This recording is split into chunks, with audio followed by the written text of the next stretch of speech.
lahat si Erich Tulfo, no? Si Erich Sylvester. Pumutak na ba? Di pa siya pumuputak, ano? Di pa siya pumuputak.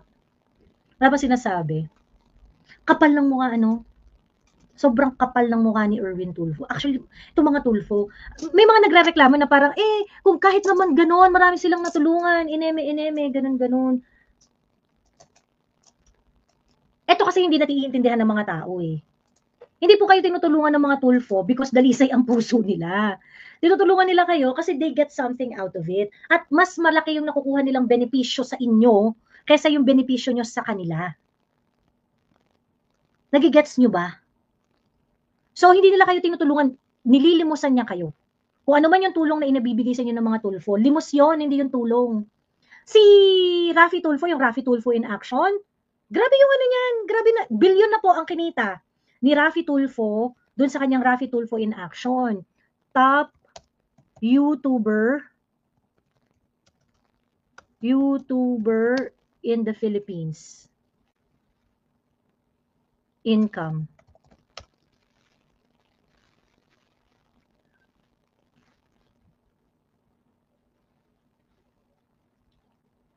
Ayan. So, ang kinikita po ni Raffy Tulfo ay between $1.5 million to $2 million annually.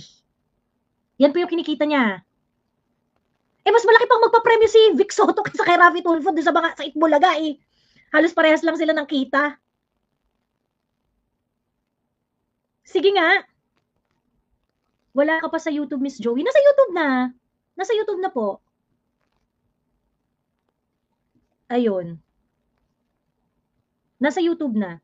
So yun, no? So parang tigil-tigilan niyo ako sa mga komento ninyo na yung mga Tulfo maraming natulungan. Yung pagtulong nila kasi, yun yung content nila. Yun yung content nila. And they're getting more from you than what they give to you. Mas marami po kayong naibibigay sa kanila kaysa nabibigay nila sa inyo. Sa totoo lang, wala namang problema yon. Nagkakaroon lang tayo ng problema dun sa pretension na parang, no, this is a business enterprise. It is content creation enterprise. Kaso pinapackage kasi nila as public service, mapagmahal sa mga Pilipino, yung mga gano bang etsyos balungos. Doon tayo nagkakaproblema. Tapos iboboto nyo.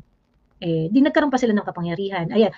Ayun na nga, nagbigay na tayo ng update kay Erwin Tulfo. Pagkatapos, medyo light-light muna ha. Mga light-light muna tayo. Di ba sumabog yung ano to, sabi ni Yvette. Naalala ko tuloy, mga 2018, lumapit sa akin pinsan ko, nagpasama sa TV5 dahil magpatulong kay Tulfo. Pumila pa kami doon. Pero nung tinanong ng pinsan ko kung ano ang sumbong niya, di tinanggap dahil hindi naman daw magva-viral ang sumbong niya. Mas maganda daw kung away pamilya, kabit, or basta yung karaniwang nakikita daw sa YouTube. In short, namimili sila ng tutulungan. Pag hindi magva-viral, di nila tutulungan. Kahit matulog ka pa sa labas ng TV5 ng ilang araw, di ka nila papansinin. This is exactly what I was saying na it is an enterprise. It is a money-making endeavor. Kasi kung talagang ang intention mo ay tumulong, dapat agnostic ka. Whether viral yan or hindi yan viral, you're going to help people if they are in dire need of your help. So, ang problema kasi, minamarket nila yung mga sarili nila as someone na, ay, action man kami. Pag may nireklamo ka sa amin, tutugan na namin yan, ganyan. Pero, namimili naman sila ng storya. 'Di ba? Lalo na pag kunwari, kahit pa sabihin natin na magva-viral yan, pero kung makakalaban mo naman yung mga friends nila, hindi ka rin nila i-entertain, ganun. So, yun yung problem ko dyan. Hindi sila honest dun sa intention nila. So, okay lang naman sa akin yun. Gusto nyo kumita? Okay lang naman. Ang importante lang, full disclosure kayo dapat dun sa mga, especially sa mga taong gagamitan nyo ng gagamitan ninyo ng, sa mga taong kukuhanan nyo ng content. 'Di ba? Na, ito, gagamitin namin to for content. This has the, this has the ability to earn money, ganon. Tapos dapat merong magandang partihan dun sa kita. Kasi syempre, lalo na pagka pinili nila yung viral na story, tapos biglang nag-viral. Hindi ka naman magkaka-content kung hindi dahil doon. Para lang yung writer ng script sa isang sitcom. 'Di ba? Wala kang sitcom kung wala kang magaling na writer. In this case, yung content mo, wala kang sitcom kung wala kang magaling na writer. Yung writer, yun yung nagpo-provide ng content. 'Di ba? Kasi syempre gagawa siya ng story pagkatapos yun yung gagawin ng director, mga artista, ganyan-ganyan. In this case, kung wala kang storya, wala kayong show. wala kayong episode. So, dapat fairly compensated yung mga nagbibigay ng storya kay Raffy Tulfo, 'di ba? Ayun, so parang for me, pag nagbigay sila ng tulong tas 20,000 pagkatapos yung kita nung show mo, 55 million per annum, 100 million kasi magkano yun sabi? 1.5 million to 2 million annually. So 75 to so mga 80 to 110 million, sabihin na natin at 55 pesos per 55 pesos per $1. 100 million. Sabihin na natin yung operations mo sa isang taon, sabihin na natin gagastos kang 20 million. Ano ba naman ilang shows? Di ba parang, yung reasonable, siguro yung reasonable. Hindi ko naman sinasabing wag nilang pagkakitaan eh. Kasi, okay lang naman yun kung kumikita ka dyan. Honesty lang. Yung proper disclosure, full disclosure lang. Pagkatapos, dapat fair sa kitaan. Ganon. Dapat fair sa kitaan. Remember, merong similar storyline si Tulfo at saka si Alice Go eh. Si Alice Go, apparently, siya pala si Go Huaping. At siya daw ay pinanganak sa China at Chinese spy daw siya at meron daw siyang Chinese passport na ano yan. The Erwin Tulfo story should be treated with same intensity, same energy ng katulad ng ginawa nila kay Alice Go. Because it involves another country, it involves false identity, okay? It involves influencing the public through media and entertainment, which, by the way, meron tayong limitation, diba?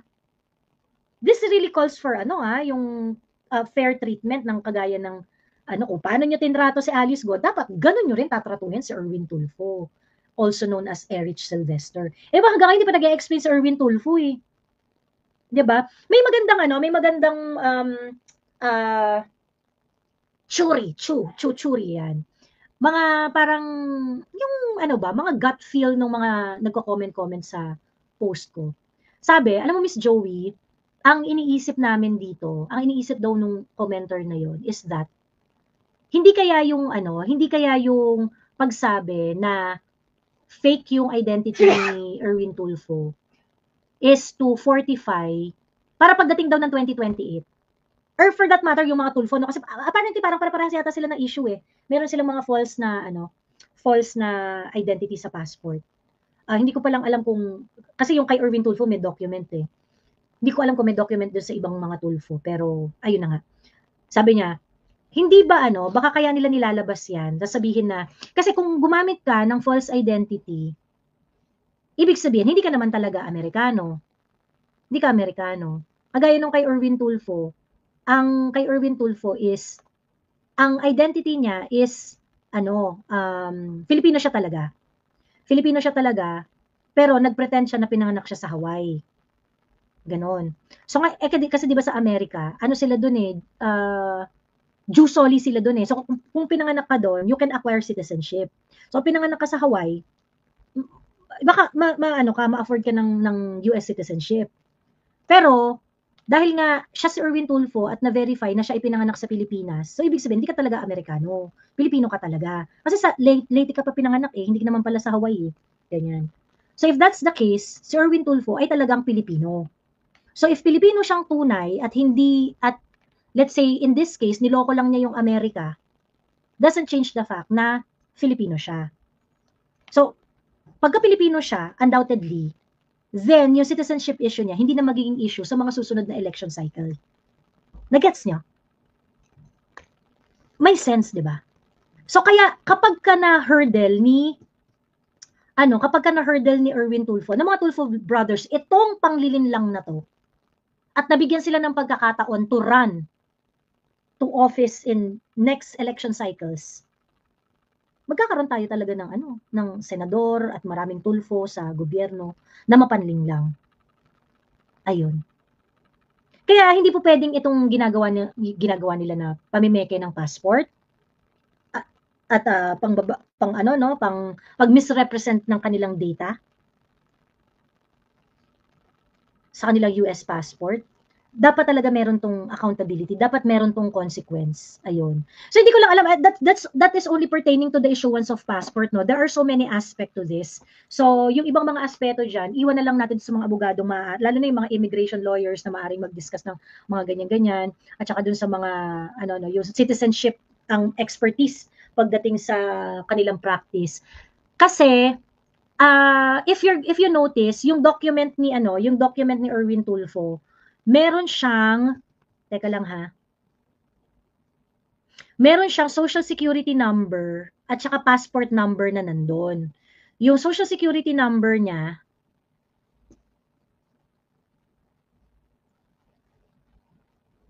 ayan, original US passport number. Ang pangalan nun, under Erich Sylvester Tulfo.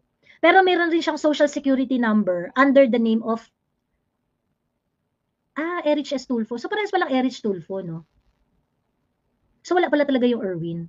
Okay. Tama pala. Sorry. Both ano pala to? Both Erich Sylvester Tulfo. Akala ko yung social security number meron yung Erwin Tulfo. Okay. Ayun. So may point yung nag-comment. May point yung nag-comment na parang hindi ba ito baka nilalabas na nila yung baho ngayon. So if Erwin and Raffy Tulfo and other Tulfo who would have the same issue about citizenship, kapag nalampasan nila tong issue na to at hindi sila napanagot, sa mga susunod na election cycles at tumakbo sila, hindi na magagamit yung citizen issue. They just have to sacrifice the 2025 election. May sense yung may sense talaga yung observation na yun.